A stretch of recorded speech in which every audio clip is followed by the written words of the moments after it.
So hi at welcome muli dito sa ating channel. Ito na mga tol, One Piece Chapter 1117 full spoiler. Kaya yun syempre, bago tayo magsimula, huwag kalimutang mag-subscribe at i-like ang video ito bilang suporta sa ating channel. So One Piece Chapter 1117 at ang title nga nito ay Mu. At sinabi nga rito na may explain daw ang title na yan sa last part ng summary. Kaya tignan na nga lang natin ang meaning ng title na yan sa huli. So sa cover page nasa Flower Capital pa rin pala si Yamato at bumisita nga raw muna ito kay Neko, Mamushi at Yugoro. At yun, nagsimula na naman nga ang chapter sa reaksyon ng mga tao sa ginagawang pagbo-broadcast ni Dr. Vegapunk. Nagsimula nga sa Hachinosu kung saan ipapakita nga raw ang mga pirata at gusto nga raw ng mga ito na magpunta sa ilalim ng dagat para hanapin yung mga treasure. So obviously talagang meron ngang treasure under the sea dahil sa nalubog na nga sa dagat 800 years ago yung mga naunang civilization. Siguradong napakarami ang kayamanan ang nasama sa paglubog na yon, lalo na nga dun sa mismong kaharian ng Ancient Kingdom. So meron ngang nagbabalik sa kwento mga tol dahil yung tatlong piratang nandyan nga sa Hachinosu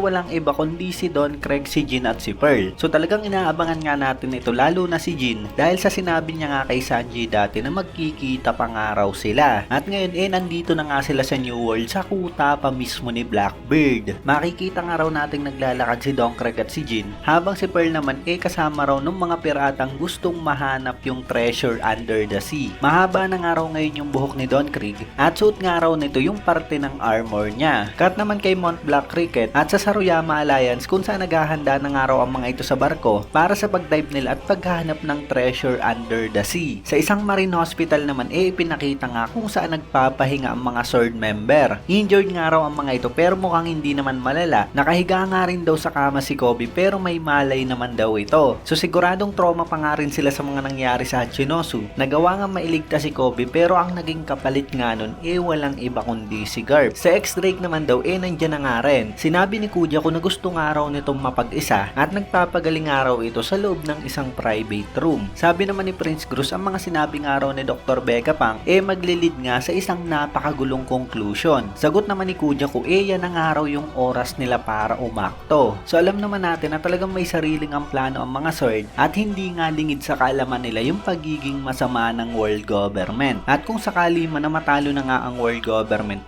siguradong sila nga yung mga papalit sa pwesto. Cut naman kay Smoker kung saan nakasakay nga ito sa bike niya sa dagat. Tumawag nga siya kay Tashigi at tinanong kung nasaan ito at sinabi nga ni Tashigi na nasa marine hospital sila. Sumukhang papunta na nga si Smoker para dalawin nga ang mga sword. Nagpapatuloy nga ang mensahe ni Dr. Vegapunk at sinabing nasa huling parte ng araw siya nang sasabihin niya. Dahil pag meron pa nga raw siyang mga sinabi siguradong mga theory ng araw ito. Meanwhile yung Frontier Dome naman na-deactivate na kaya dahil dun handa na nga ang grupo nila Nami para bumaba. Dumating na nga rin daw dyan si Zoro at Jinbei pero ang matindi bigla na nga lang daw dyan sumulpot sina si Juro. I-slash na nga raw nito ang Thousand Sunny pero bigla ngang hinagis ni Jinbei si Zoro gamit ang kanyang Fishman Karate at mula nga dyan ginamit naman ni Zoro ang kanyang attacking na Turyo Rashomon at nagawa niya ang salagin ang pag-attacking ginawa ni Saint Venus. At ang ginamit niyang espada ni Zoro ang Sandai Kitetsu at ang Enma at talagang napakatinding Black Lightning at apoy nga raw ang lumabas dahil sa clash ng espada nila. Pero talagang nabigla nga raw si Zoro nung mapansin niya ang espada ng Gorosei at nasabi niya nga na isang araw yung Kitetsu. So ayun mga tol, base rito sa spoiler ni Redon si Zoro nga yung nakakilala sa Kitetsu ni Nasjuro. Kaya ayun, tama pala yung mga sinabi ko sa nauna nating spoiler at ang mali nga yung mismong naunang spoiler na yon. Pero ayun, titignan pa nga rin natin itong mga tol pagdating ng full chapter para sigurado tayo. Anyway, meron ngang tatlong Kitetsu sword mga tol. Ang isa nga syempre ang Sandai Kitetsu na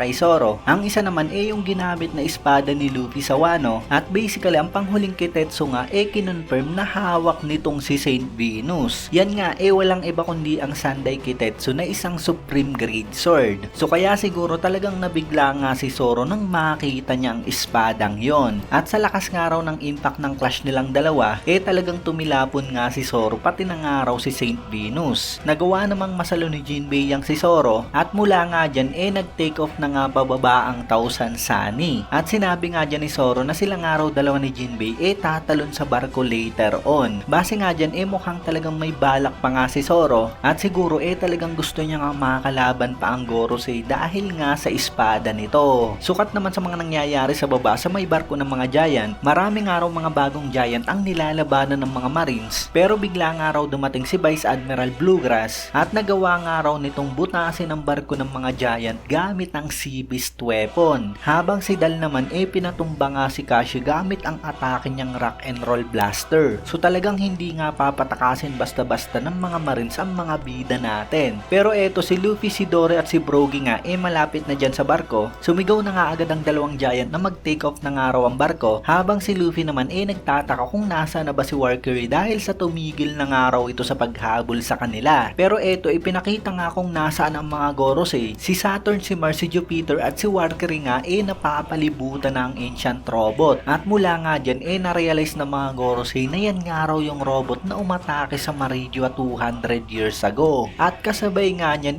nagpapatuloy nga ang mensahe ni Dr. Vegapunk at sinabi na matanda na mag-iiwan nga raw siya ng mensahe para dun sa mga taong merong di sa pangalan nila. Galit na galit nga si Valkyrie habang ipinapakita nga dyan ang mga karakter na merong di sa pangalan nila. Si Monkey D. Dragon, naisip naman ni Sabo si Ace at si Luffy, pero mukhang kabila nga siya dahil siya nga si Sadibu. Si Kobe naman naisip nga si Luffy at si Vice Admiral Garp, ipinakita nga rin si Blackbeard. Si Beppo naman naisip ang kapitan niyang si Lo, at mula nga dyan sinabi ni Dr. Vegapunk na sa kanilang araw na merong di sa pangalan nila merong Mu. Naputol nga dun mga tol ang mensahe ni Dr. Vegapunk dahil sa inatake nga raw ni Walker ang ancient robot, lipad nga raw ito sa ere at bagsak sa lupa. Damage nga raw ang parte ng robot pero buo pa nga rin daw ito. At sinabi nga ni Valkyrie na tumigil na nga raw yang si Dr. Vegapunk. So ayun mga tol, bali yung mga na sinabi ni Dr. Vegapunk pareho nga sa title ng chapter na to. At unfortunately talagang hindi pa nga natin alam ang meaning nito ngayon. Pero yung dating ba ng mensahe ni Dr. Vegapunk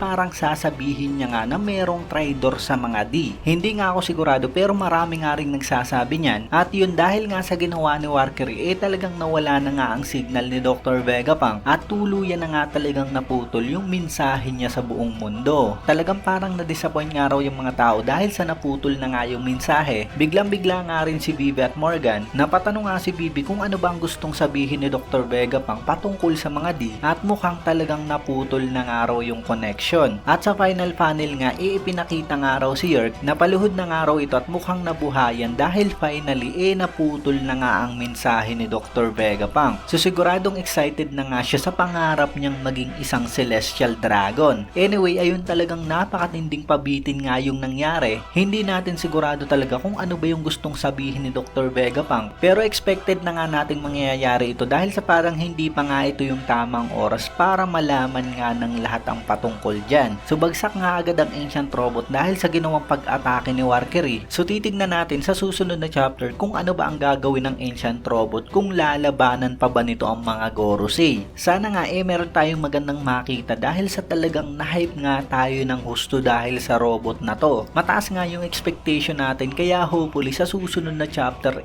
talagang bawian niya nga ang mga Gorosei. So ayun, let me know na lamang sa comment section below kung ano ba ang reaction nyo sa chapter na to. Bali wala nga tayong break next week kaya isang linggo lamang yung hihintayin natin para sa kasunod na chapter. Ayun, maraming salamat sa inyong panonood at mag-iingat kayo palagi. Bagan!